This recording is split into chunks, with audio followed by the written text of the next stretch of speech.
Yes, I agree.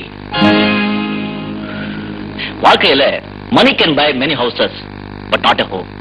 நாய் மாதிரி உழைக்கிறேன், கை நிறைய சம்பாதிக்கிறேன். ஆனா வீட்டுக்கு வந்தா என்ன பாக்குறேன்? An empty wall before you. அதே கல்யாணத்துக்கு பிறகு வீட்டுல உனக்காக ஒரு ஜீவன் காத்துக்கிட்டு இருக்கா நினைக்கிறப்போ ஒரு ஜாய், ஒரு thrill, ஒரு ரெஸ்பான்சிபிலிட்டி. காதலிக்கிறேன்னு தவிர கல்யாணத்தை பத்தி தீவிரமா நினைச்சு கூட பார்க்கல. கல்யாணம் இல்லாத காதல் நூல் இல்லாத காத்தாடி மாதிரி உனக்கு சொந்தம் இல்ல. வாழ்க்கையில தொழில்ல மேல போனோம் ரஜினி. உன் வெயிட் என்ன? 140 பவுண்ட். என் வெயிட் 160 பவுண்ட். என்ன தூக்க முடியுமா? why not? கான்ட்ராக்ட்